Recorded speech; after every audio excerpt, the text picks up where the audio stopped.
Good morning. My name is Priscilla Almquist-Olsen. I'm here this morning at the Ames Memorial Hall for the breakfast sponsored by the Easton Shoveltown Cultural District, and it's a breakfast for stakeholders in the Historic and Cultural District. So I want to welcome everyone to this lovely event. Very early in the morning, however, but I want to introduce you to Fred Ames, who is the manager here and of the Ames Memorial Hall, and the rental agent, Joan Lundgren, and our liaison representative of the Cultural District, Amy Rodriguez. So welcome to the three of you. And Freddie, want to say a few words? Oh yes, well we're very happy to host this meeting this morning of the Shoveltown Cultural District, and it's good to get everyone together, get things more organized, move forward, and we've certainly got a great new addition with Amy here, who's working very hard putting this event together. Good. And Amy? Yeah, thank you very much for that. It is definitely a team approach, but I am super excited to be on the team. It's been a month today, exactly, and I am really excited to be able to serve the town in such a fun and engaging way, and I've been able to meet so many people, and I look forward to meeting all of the stakeholders today as well. Okay, and Joan Lundgren, the rental agent extraordinaire. I do rent the building for Oaks Ames Memorial Hall. I'm also on the board of the Easton Shoveltown Cultural District, as is Priscilla and Fred. And as just to mirror what's already been said, we're really happy to do this breakfast this morning and participate. It's a chance to get all the stakeholders in the district together and plan long-term what we're going to be doing during the year.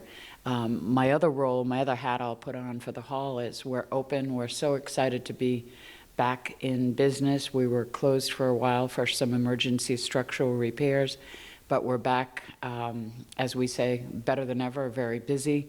So we hope to hear from you and hope you come have an event with us. Thank you.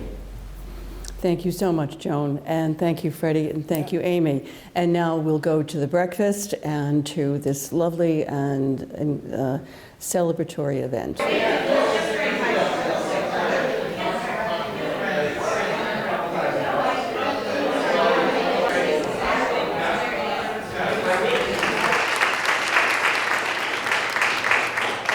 So thanks everyone for being here so bright and early, and I know that it was a compelling, opportunity to come and meet everybody, but the farmer's daughter bacon certainly has something to do with this, I'm sure. So we want to thank Condra for bringing food this morning. We also want you to take a look at the artwork at the back of the room by local artist Jesse Barnett, amazing photographer, and his work is also on display at the Art Co-op across the street. If people don't know where that is, it's the little building on the Shovel Works property. So they're open on Saturdays and Sundays. Feel free to go check out his work and the work of some of the other artists. And I also wanted to thank ECAT for being here to record this so that the people in the community can see who is in this district and what are some of the great ideas that we're thinking of. And finally, I wanted to mention that Priscilla is going to be available after this ends. If anybody wants to do an interview with her to talk about your business or your organization or the district, or if you can't do it today, reach out to her and she'll set up a time for you. So we really want to make sure that all the partners in this district have their opportunity to tell the public what they do and really try to drive business. So we're excited about that. The first thing I wanted to do is to just run around very quickly. I really want this to take like a half hour. If people want to stay later, that's perfect. But I want to just really to have us kind of get to know each other a little bit and start thinking about what we want to do in the cultural district, some of the events that are coming up. And also, just to recognize Carolyn Cole is the one who set this district up. She's very near and dear to many of us in this room.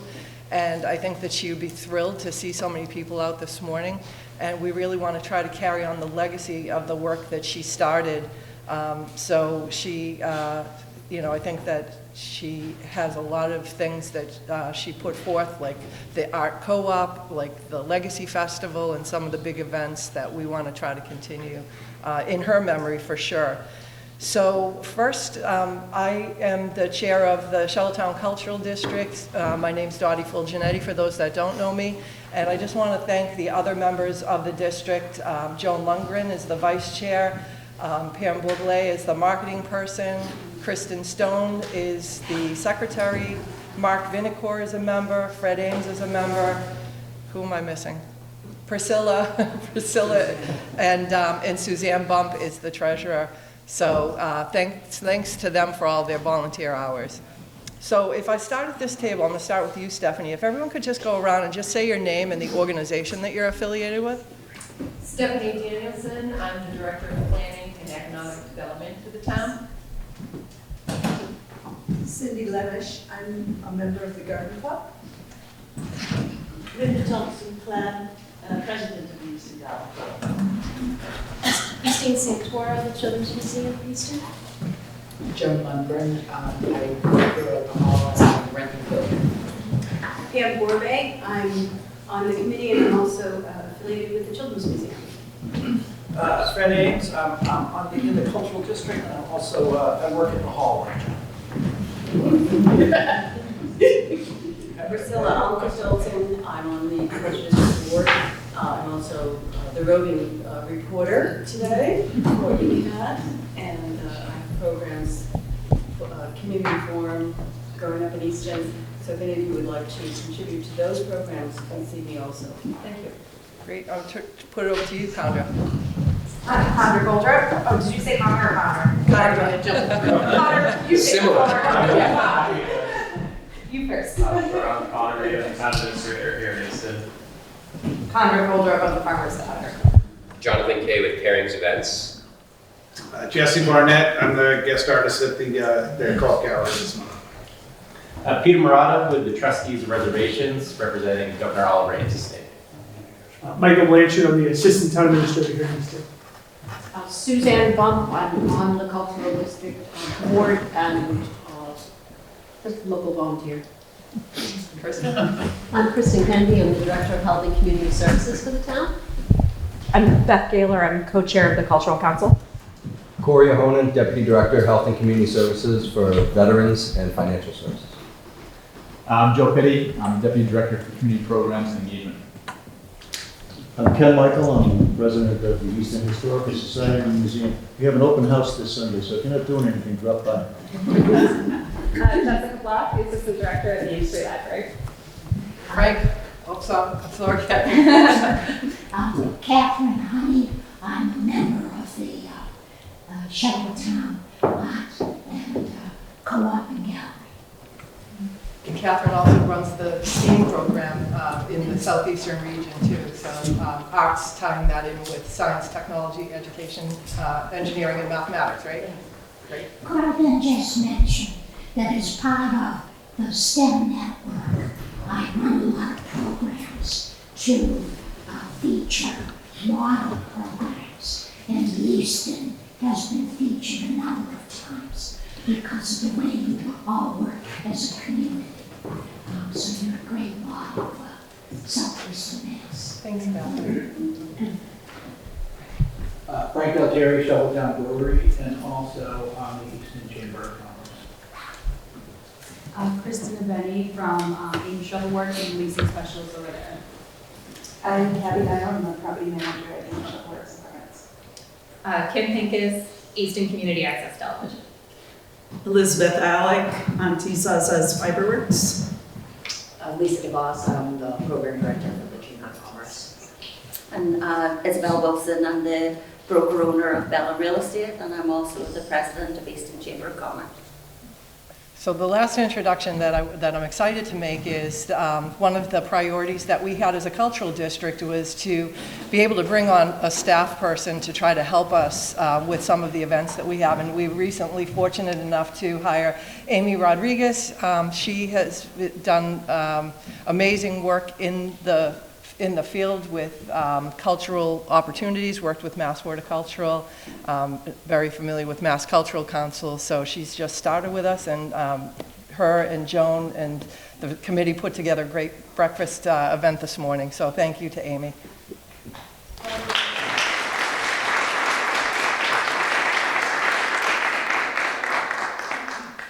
So one of the challenges that we found in the district is last year we were looking at doing a music concert series, and we thought, what is the best day of the week for us to do this? And so we said, well, it shouldn't be Thursday because that's when the children's races are, and it shouldn't be this day because that's when this is. So we thought Wednesday was the best day, and as soon as we started to announce it, we saw the library announce they also had a concert series on Wednesdays. What are the odds of that?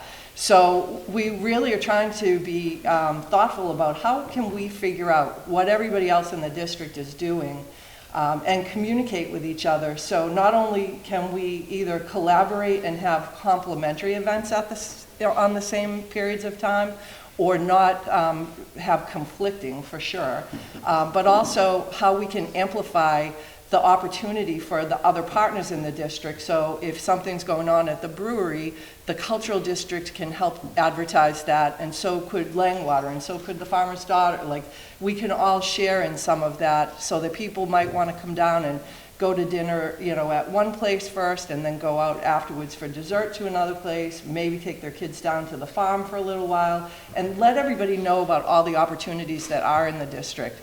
So we were talking about putting together a community calendar, and hope that all the stakeholders and other people in the community would send their events to us, and we would be able to just put that in a calendar on the town's website. So that's one of the initiatives that we're going to try to look forward to this year. Does anyone think that's a good or a bad idea, or? Okay, excellent. Another thing that we wanted to try to do is, how do we communicate amongst ourselves? We've had a couple of years where people really kind of forgot that we had a cultural district because we didn't have any meetings. A lot of that had to do with COVID. We wanted to maybe do a newsletter once a month, that if the stakeholders sent us something, like if we sent out a reminder once a month, by next Tuesday, send us anything you want us to put in this newsletter for events, or anything you wanted to talk about, let us know, and we can add that, and it will really just go to this group, so that we can kind of get a feel for anything new or different or exciting. We don't want to make these processes, because these are all volunteers. You know, Amy is part-time. We don't want to make a big cumbersome process that's going to take a lot of your time or a lot of our time. We want it to be quick and easy. Send us something, we put it in a simple newsletter, everybody gets it. Maybe do that every other month or something like that. Does anyone have any thoughts or ideas on that? Would people participate in it? Sure. Awesome. Wow, 2 for 2. One of the other things that we wanted to talk about is funding. So we're funded primarily by Mass Cultural Council, and we're really excited. We've gotten several grant awards from them this year. This week we got a $6,100 grant from them for pandemic relief. Congratulations to the Children's Museum. You guys got a really nice $42,000-ish award. And Raising Multicultural Kids, and I can't remember the other one, but there were a couple of others in Easton. So that was really good. The Historical Society. The Historical Society also received a grant of approximately $10,000. That's awesome. I'm leaving for Florida on the 3rd of March, so. And so last year we got some money for a concert series. We've also got funding to do a legacy festival. So some of you might remember a few years ago we worked with the trustees of reservations, and we had the legacy festival on that property. So we're talking with Peter now about seeing how we could fulfill that this year. They've had some changes on the property. If you know, the house that was there was taken down. They're going to be putting up a beautiful 3-season pavilion. We need to just check in and see what the schedule is with that, and how we could, if we could, still have it there. We're targeting June 25th, which is a Sunday. It's usually traditionally that weekend that they've done it in the past. So we're going to need help. We're going to need all hands on deck for this, from people that want to be there as vendors. We're looking for musicians, artists, all kinds of fun things to do that day. So we probably will reach out for ideas and thoughts with that. And then we're going to be looking for community volunteers to help us put this together. One of the other things that will be coming up will be another summer concert music series. We're hoping to get funding for that. And we did that. It was incredibly successful last year. The most well-attended night was over 200 people on the steps of Oaks Ames Hall. We had young people, older people, and it was a lot of fun. A lot of people, so one of the things when you try to plan it and you try to send out the invitations and everything and you think you've got it all there, we got a lot of people that came from the Ames Shovel Works or the Lincoln Street Apartments, and that was a place we didn't think to actually advertise and put in there. So we might want to bring some of our flyers over to you guys to promote. Luckily, the music was loud, so everybody that lived there knew come over, and that was great.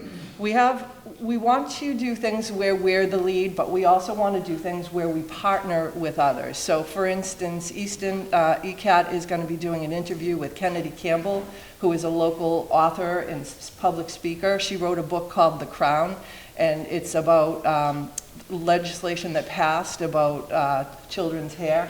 Priscilla has the details on it. So Priscilla's going to be doing the interview, and she's working with ECAT to put that together. The Cultural District is going to support it by helping promote it, and we're going to help with refreshments, but we're not the lead on that because we just don't have the bandwidth to be the lead on everything. So we're asking that when you have things that you want to do with your organization, reach out to us so that we can help either volunteer at the event or help promote it or help get volunteers so that everyone will know. The library is also in partnership with us. And the library is also in partnership, sorry about that. And I also want to thank Pam for the amazing marketing on that. The graphic, the illustration is really beautiful.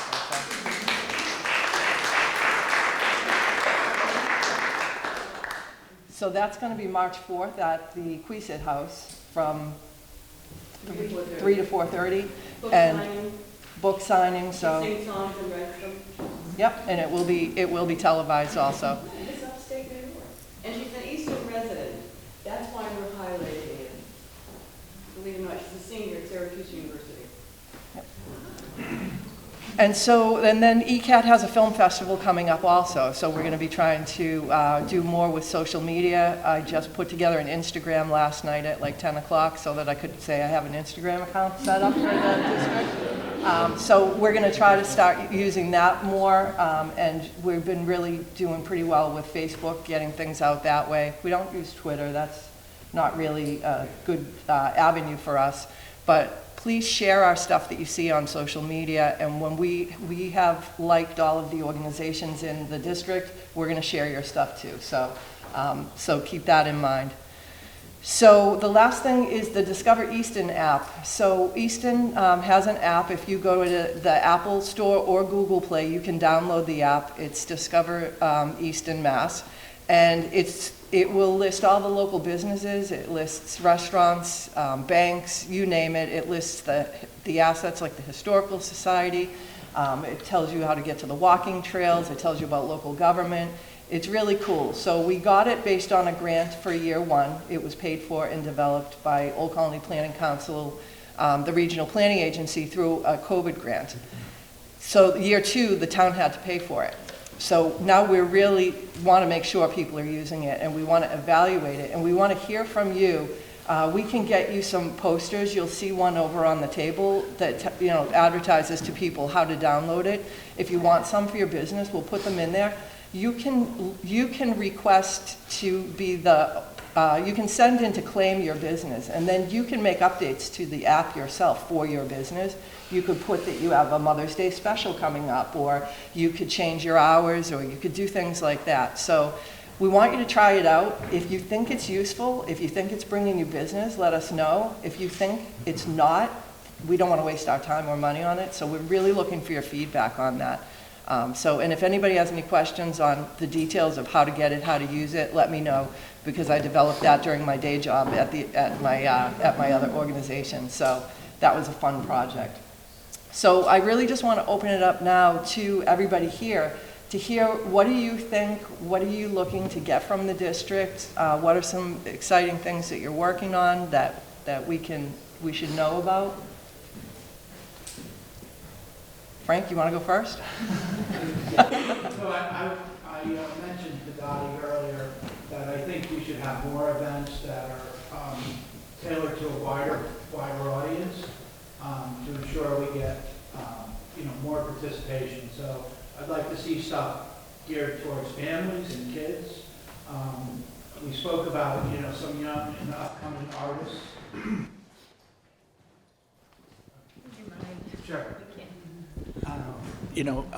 Programs that are more encompassing of our community. So something that appeals to families and a wider audience, so we can try to do that. Also, I would suggest that we maybe investigate alternate venues and allow us to go at different places to have these types of events.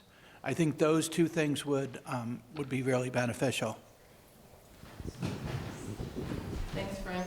So this is not an amplified microphone, but it's being picked up on ECAT, so that's why we'll bring it around. Anyone else?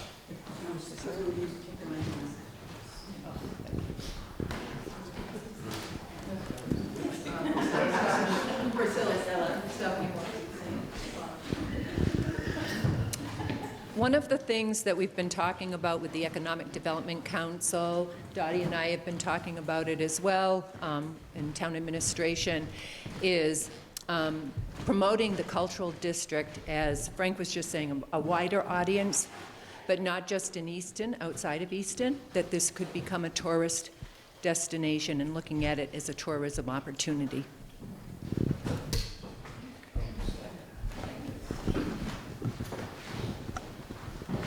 So ECAT, we have a few upcoming events. We have our vacation workshops, which are for middle school students. So they're free, they're from 10 to 12, and the kids work together to make a short film. So we have one next week for February break, and then we'll have it again in April. So if you know any middle school kids who might have an interest. We also have a high school film festival that's coming up, so entries are due May 19th. And the award ceremony is June 9th, and there's cash prizes, and it's for documentaries, short films, and PSAs, and it's open to any kids who are attending school or residing in the towns in the Hockomock League. So there's 14 towns that it's open to. We also have a show called Discover Easton, and that is open to any businesses in Easton. It's a tour of your facility, if you have a facility, and then an interview. If you don't have a physical location, then you can just come to the studio and we'll do it there. And we also are willing to work with any group and organization who wants to, promote things they're doing or just talk about their business so it gets introduced to the town. Yeah. As far as the film festival goes, ECAT has asked me to find sponsors because the funds that we collect will go to the 9 winners of the Hockomock Film Festival in those 3 categories. So any of you today who'd like to sponsor, the categories are $1,500, $500, $250, and $75. That last one, of course, is a real teaser, and we hope that you kind of graduate from that. On the other hand, you should know also that the exposure you get, 14 communities are in the Hockomock Sports League, 14. So that means that your business will be exposed to all of those towns.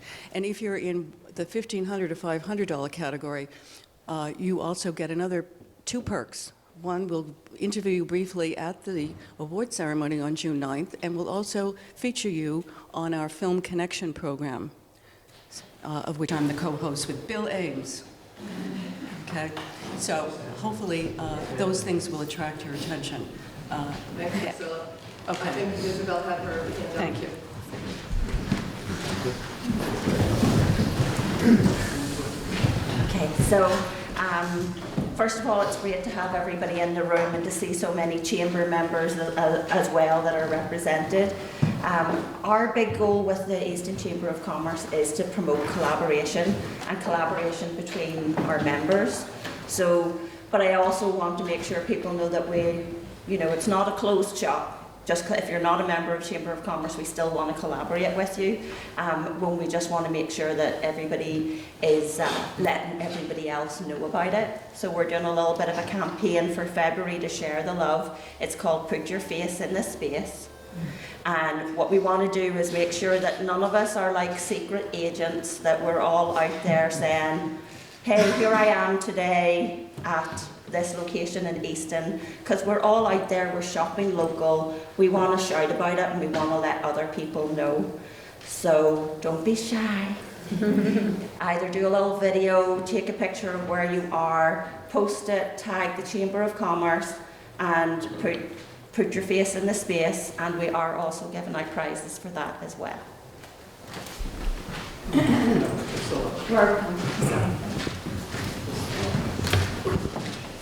Hi, I'm Christine Santor again, Easton Children's Museum. I'm really thrilled that this group is together because sometimes when we're trying to put events together, we don't know what other people are doing.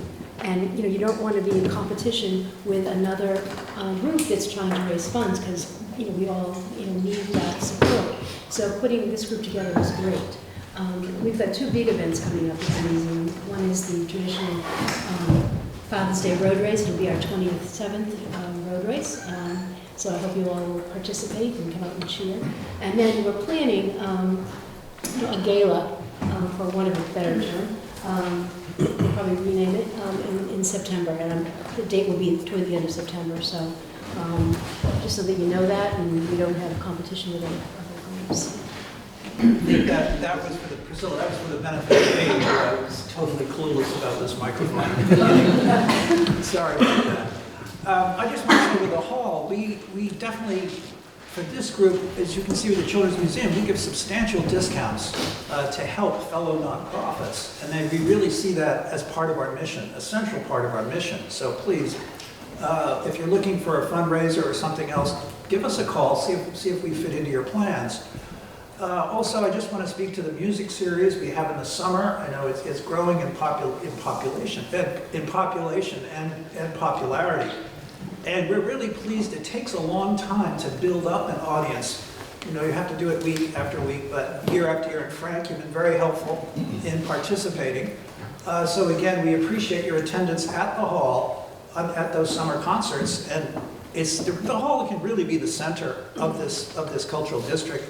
And it's events like the concerts in the summer that really make it happen. So, thank you. Hi all. A lot of new faces for me here, but a couple of familiar ones. I just wanted to extend an invitation on behalf of the trustees for general partnership at the Governor Oliver Ames estate. We really see that property as a great opportunity to host community-oriented events. For everyone who's been familiar with our work there since we've acquired the property, I would say, in all honesty, fair take, fits and starts with public programming, but now with the introduction of a new tented space and hopefully moving forward quite well with the renovation of the carriage house on the property, which will include some public restrooms, we really see the property as ideal as a hosting location for all of you.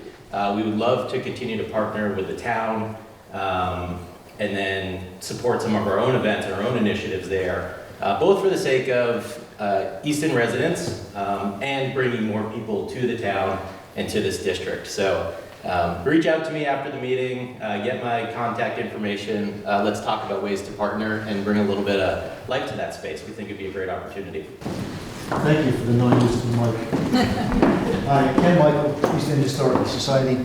I just wanted to tell you a little bit about a couple of things. First, I want to address something that Donnie mentioned earlier about community development. Would you mind though? Because it's for the camera, yeah. Look at the camera? No, just so that we Oh, can for the hear. camera. Yeah. Okay, thank you. I knew I was going to get in trouble somehow. But Donnie, we have a community calendar. And we also have every 2 weeks, I don't know if that's bi-weekly or how you say that, but anyway, every 2 weeks we have column that comes out, and roughly every quarter we have a newsletter that comes out. So if anybody is a member and you see any of that, that might be helpful in terms of the template to be used throughout. With regard to the society, we've been undergoing a lot of physical and organizational changes. One of the major things is that we currently are the owners of one of the only 2 existing Morse automobiles, which were made right here in Easton, about 2 miles away. So if you haven't been in to see it yet, you really should come in. We have an open house, usually the second Sunday of every month, with the exception of this month because the Super Bowl preempted us. I'm not sure why. But we are having an open house this Sunday, and each of the open houses has a different theme. For example, Veterans Day, we'll have a Veterans Day open house. Right around the holiday festival that the Lions Club puts on, the Garden Club takes over the Historical Society, and we can't do anything for a day and a half while we have a very successful green sale. I'm going to be waylaid on the way out of here and given a beating, I can tell you. But just as an example of some of the things we do.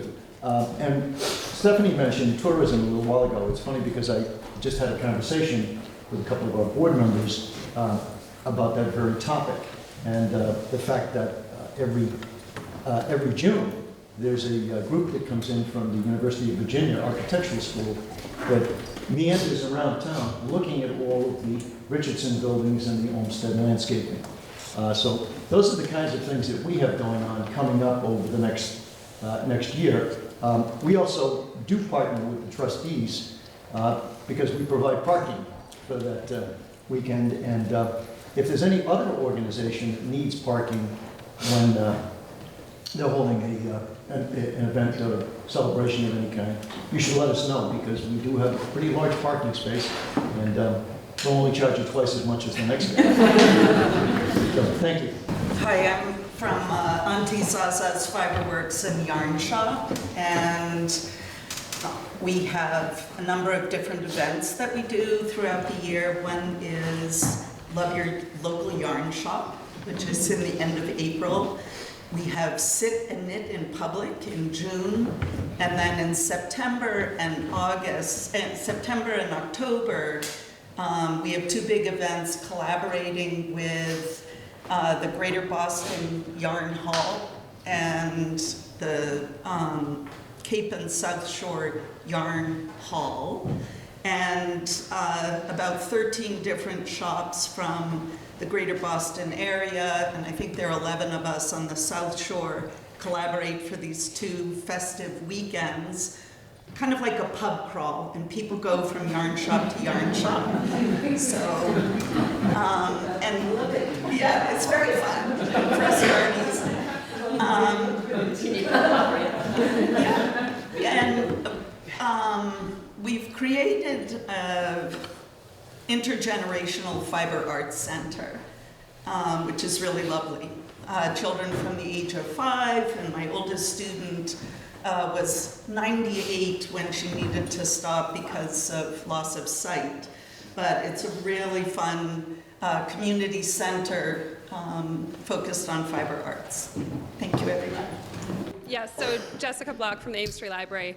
I think the thing that I most wanted to mention was to piggyback off of what Frank said about having spaces for all of you to host things. Obviously at the library, well, hopefully it's obvious, at the library we run a whole stable of programs, intergenerational, all ages, kids, adults, a little of everything. But we do also have spaces to collaborate, and we're always looking for partners in the community. So if you do have a program, we don't have a lot of space, we don't have any giant halls like this, but we do have the Queesit House that we use for public spaces. We use them for our own programs. We have individual rooms you can use. And then, of course, we use the house as well. So we often use those for private rentals. But again, we do want to collaborate with our community partners. So if you have something that's coming up that's not too big, we can probably find a space and work with you on that. So that's whether you want to host your own program, or again, if you want to do something that's a community-based program, we're going to invite the community in, or if you want to have your own meeting for your own office. So a whole wide range of ways that we can host and partner for those. So, and yes, we also have a whole bunch of programs coming up. we hope we've plastered them all around town. They're on our website. They're on social media. For the February break in particular, obviously we focus very strongly on the children's programs when those kids are out of school. But we've got our book clubs that run constantly for adults. Those run every month. We have partnered with the Council on Aging and Frothingham Hall to do the book clubs over there, so we try to get ourselves out as well. So again, if you're looking for a space, you want to come into us, or you want us to come out to you, we try to do that as much as possible. So please reach out to any of us over at the library, and we'll try to make that happen. And we have a new business in our community pairings. I wasn't able to make it to your open house. I was away then, but I heard great things. So oh, great, thank you. Hi, everyone. Thanks for having us here. Jonathan Kay with Pairings Events. My wife, Kristen, she and I run our catering company. We're located actually in the same building as Shoveltown Brewery, just on the opposite kitty corner, facing the estate, where the old Iron Ox building, our location was. And we are a catering space, sort of multi-use space. We've made an open kitchen concept. We're doing cooking classes for adults. Working on the children part, they're a little messy. But we're doing adults date night out style open, as well as private cooking events. We're hosting parties over there as well, but that's where we do all of our production for our catering in the community when we go to someone's home. So check it out anytime you come on by. You're walking around, we're typically there. I'm usually there cooking all hours. And we're excited to be in the historical society, historic district, because I mean it's just exciting to not be on 138 mixed with all the other businesses and be part of a walking community. We live right here in town, so we're walking around all the time. Myself, my children, I have 2 young ones in the school system. So reach out anytime, and thank you. So it's great to see new businesses starting, especially on the tail end of a pandemic, and to see other businesses expanding, like the Shoveltown Brewery is now also in Foxborough. Shovel One, is it called? Station One. I was there about a week ago, and amazing. So if you have a chance to get there, and then also the Farmer's Daughter expanded too. So do you want to talk about that a little bit, Heather? Yeah, sure. And coming off of the pandemic, we were fortunately to actually open a restaurant during that time, which was crazy. We had already started construction, so I was all in. But we opened our second location in Sudbury, Massachusetts, which, yes, is farther away from here. That was somewhat intentional. Much larger space, because as you know, we've got a little bit of a line out the door, so it's been nice to be able to expand our brand. But, you know, Easton is certainly my home, and the original. It's hard to recreate that. We've done a pretty good job and been able to showcase, you know, what we do every day in a bigger, different space. But Easton is what's driving it every day, and we've had guests come to both, and they say, "Oh, this is great, an opportunity. We still love the Easton location." So that's always good to hear. Another thing I wanted to just bring up today, just in terms of the community events, is we participate in the farmers market on Saturdays at Langwater Farm weekly. I would love to see more of some community interaction.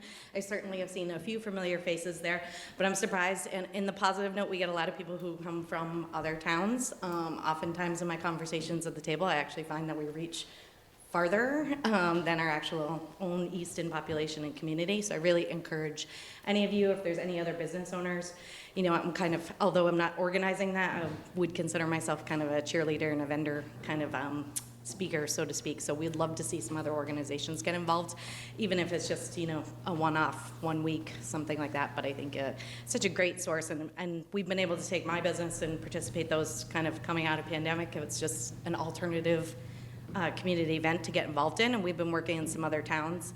I'm just surprised what the draw is at other markets, so I'd really love to see that kind of grow and flourish. I think it can continue to grow to be more, so definitely come check it out. That's great, and it's terrible that Langwater Farm couldn't be here today, but they were just getting back from vacation, I believe. But it's wonderful that they picked up the farmers market to be able to have that venue. Joan? Yes. Condor, you made me think of this, but we have a recent collaboration with the Farmer's Daughter, that if you're having an event, a shower, Yes. We have this space. We have here upstairs is a larger room, but we're collaborating, and Farmer's Daughter would be doing the food for that and would be hosting it here. So you can either talk to Ashley at Farmer's Daughter, Condra, and myself here for the hall. Thanks. So one of the things that I'm thinking of, I have a lot of stuff going through my head, and I was taking notes and my pen broke, so I'm going to have to watch this recording to take all my notes at the end. So people ask what's the difference between the cultural district and the cultural council, and it took me a long time to figure that out myself. So we have Beth here from the Cultural Council, and so they get money from Mass Cultural Council locally, and Easton has its own little committee of people. And what they do is, in the September-October timeframe, they put out a request for applications. So if you are going to be doing anything culturally, arts, sciences, technology, math, any kind of a program, you can submit an application for a grant to the Cultural Council. And the Cultural District even submitted one this year, and we got a grant for a program that we're going to be doing. So, I watched I was your guest hidden in the background when you did the selections this year. A lot of thought goes into it. I know that when we're doing the programming, and Mass Cultural certainly cares a lot about diversity, equity, inclusion, and different abilities. So we have a guest artist, or an artist that's going to be coming to the art co-op, and she has Braille on her pictures, and there's a story that she has.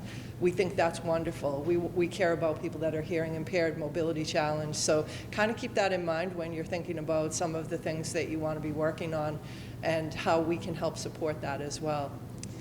So for next steps, we'd like to do this again, let everybody leave with the ideas, come back and do it again, maybe in another, sometime in the summer, or we'll put it out and try to get a best time. We're thrilled that so many people came out this early. We thought this would be a good time.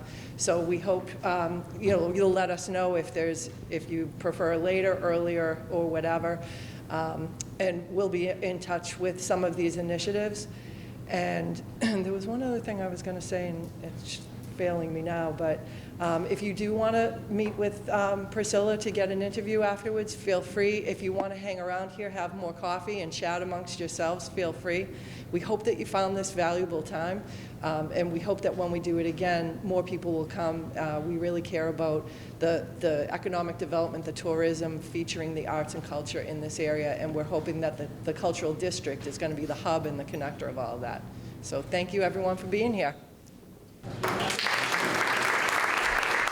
Okay, so here we have Jesse Barnett amidst all of this chatter, which is good, and he has given us an exhibition of his photography work, and they're really beautiful, and we see them all up here.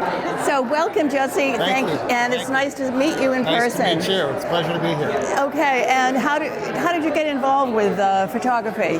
I started photography a little over 10 years ago as a way to get myself out of the house. I've been working at home for 24 years now and needed an excuse to get out. Okay. So I started taking up photography about 10 years ago. So this is a wonderful pastime for you. Yes, Thank you absolutely. so much. So here we have Jessica Block of the Ames Free Library in attendance. And Jessica, tell me, why is this an important meeting for you today in the library? Why is it so special? Well, we at the library, actually our kind of tagline is where the community connects. So we are all about making those connections with us, with the community, and also to help other people make connections with each other. And that's what we try to use our space and our platform for. So that's why we're here today. And lo and behold, we have the extraordinary executive director of ECAT herself, Kim Pincus. So welcome, Kim. Tell me why this is an important moment in history for you and the station. Well, I think events like this are really important for organizations like us because we are really and truly a community organization. It's right in our name. And we want to partner with every group that we can, highlight Easton in every way that we can, represent all of the different types of people in the community, We've really been expanding what we're doing lately, and I think we're moving in a good direction. Great, we are. And thanks to you and all the programs that you sponsor, you're giving all of these guests today, business people, an opportunity to showcase their business and promote it. So thank you so much for all that you do. Okay, and here we have Lisa DeVos, who is the chair of the Chamber of Commerce. Is that your official title? My official title is program director, but close enough. Well, that tells me everything. You have a very busy job, and you have the lion's share of what the Chamber's all about, don't you? I do, yes. Tell me why today was a special event for you.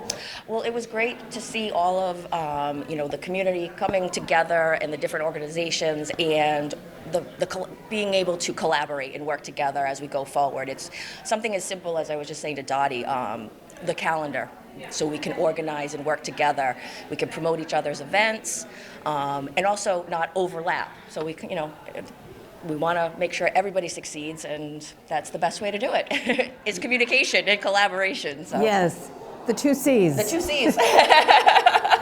Here we have Ken Michael, who is the president, chairman of the Easton Historical Society and Museum, and has been doing that extraordinary job and very dedicated to it for many years. So welcome, Ken. Tell me, why did you feel today was an important occasion? How does it help the Historical Society? In a couple of different ways. One way is it gets us a little bit more well-known amongst folks who may not know very much about us, and I'm finding from time to time that that is a case and something that we have as an obstacle that we have to overcome. The second thing was to renew acquaintances and talk about partnerships and have an opportunity to discuss the Historical Society in a public forum with other business owners and nonprofit leaders and town leaders, and the food from the farmer's daughter. Right. All of which got me out of bed and out of the house and in front of a camera. So welcome, Stephanie Danielson, a town employee, but much more than that. She is a planner. She deals with conservation, preservation, zoning, you name it. She is an environmental wizard. So nice to see you, Stephanie. And tell me why today was an important event for you. Why are you here? Well, I think it's nice that with Amy joining the organization, the town, and bringing cohesiveness to the cultural district is important. As I mentioned earlier, I think that Easton has so many wonderful assets, cultural assets, whether it's historical, important architectural buildings and structures, certainly the open space that the town has. It's more than most other communities that they've protected, the engaged business owners, and just other wonderful history that it really could become a tourism destination for people who are looking for different places to go and experience local culture. Yes, and so I think that's a wonderful idea that's been kicked around a long time, but I think maybe now it'll come to fruition. Easton as a tourist attraction and destination. Yes, and that in return is an economic driver for the town. And here is Christine Santoro, who represents the Children's Museum. And Christine, tell us a little bit why today was an important event for you. Well, today's wonderful because getting people throughout the Easton Cultural District together, so we all get to know each other, and then we can, help each other promote the different events we have. We really need each other, for fundraising events for, not only the nonprofits, but also to promote the local businesses. So it's really exciting to be a part of this group. All right, and here we have Isabel Wilson, who is a local prominent real estate agent, and she is also the president of the Easton Chamber of Commerce. Welcome, Isabel. Thank you so much for coming. Tell me why this was an important day for you. Thank you, Priscilla. So at Easton Chamber, we're all about collaboration. So we want to work with all of our town officials. We're very excited to help out with promoting the cultural and historic district, as well as Easton as a whole.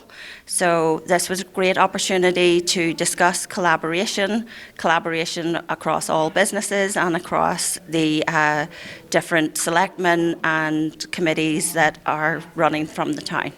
And so it's all about communication, isn't it? Absolutely. Communication is key. Let's make sure that we share each other's events, that we know where we can actually have synergy with each other on events, rather than duplicating and reinventing the wheel. Let's collaborate and do the events together. Yes, and I think the idea of having a calendar so people don't conflict with events is also a good idea. Yes, now the key thing being that a calendar is only as good as the information that's updated in it. So please remember to share your events with the Cultural Committee, and then they can push that out to the community. Here we have Joan Lundgren, who is the rental agent extraordinaire for the Oaks Ames Memorial Hall.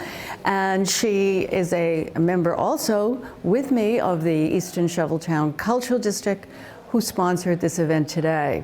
So thank you, Joan. Tell me, what do you think we gained from this event, and why is it going to be an important beginning? Oh, I think it's great. We had terrific turnout. I counted 32 people in attendance early in the morning on a Friday before a long weekend. I think that says a lot. We still have people lingering afterwards, which is always a good sign. But it was nice. People, getting together, talking about their businesses, talking about collaborations, things that we can do that you just don't get the chance to. Life gets in the way, everyone's busy. So this was a nice break, and to see everybody who's involved in the district. And I think we all have the same common goal, a lot of, projects coming up that we'll work on together. And obviously, as the rental agent here at Oaks Ames Memorial Hall, it's my other hat. You obviously made some good connections and let people know the availability of the various venues here at the hall. Sure. I was just having a conversation about that with a couple of people in the other room, how the hall can be utilized for their businesses. And particularly if it's nonprofits, we do offer a great discount to them to have their events. Peter Murato, right? Yes. Peter Murato, representing the trustees of reservations, Governor Ames Estate. Yep. And thank you so much, Peter, for being here. Why was today an important event and a special event for you? Yeah, I hate to use the word networking, but that's truly what it was. I got to see so many new faces and some familiar ones. There's a lot of good energy in the cultural district for partnership, which is exciting. I think that in the year ahead, as we all sort of come out of the pandemic to some extent and find ways to activate all of our businesses and sites, I think that there's good momentum leading towards a really fun summer season in the district here. So. Yes, and now there'll be lots of collaboration and lots of cooperation and sharing of events. So thank you so much for coming, Peter. No problem. Thanks for hosting. And very nice to meet you. Very good. Bye. So, Fred Ames, Mr. Ames, president of the Oaks Ames Memorial Hall. Thank you. And tell me, how do you think the event fared today? Well, I thought it went very well. I mean, just as Joan talked about it, it really accomplished everything that we set it out to do. It was a great turnout. I think I sensed a real sort of feeling of community, which was very, very important, very powerful thing to have in a volunteer organization. There was also nice representation from the town. And the trustees of reservations. So that, I think all around it was really good, and the food was fantastic, the bacon especially. So it was just well put on, well executed, and a very good result. Yes, everyone seems to enjoy the collaboration and the cooperation that this event is all about. And so sharing events, not conflicting with each other, important. So Thank you so much, Fred, and thanks for having us. So here we have Dottie Fulgenetti, who is the chair of the Easton Shoveltown Cultural District, who presided today and led this esteemed group of business people who are partners with us in the Cultural District. So how did you think it went? Well, thank you for asking, Priscilla. I thought it was great. We had about 35 people this morning, bright and early. I think that they were excited to really connect with each other. It's been a little while, and during the pause during COVID, I feel like we lost that connection, the face-to-face connection with businesses. And everybody is so busy keeping their business going or their organization going. I think it was a nice little break on a beautiful Friday morning to come out and reconnect. And everybody seemed really enthusiastic and wanting to do this again.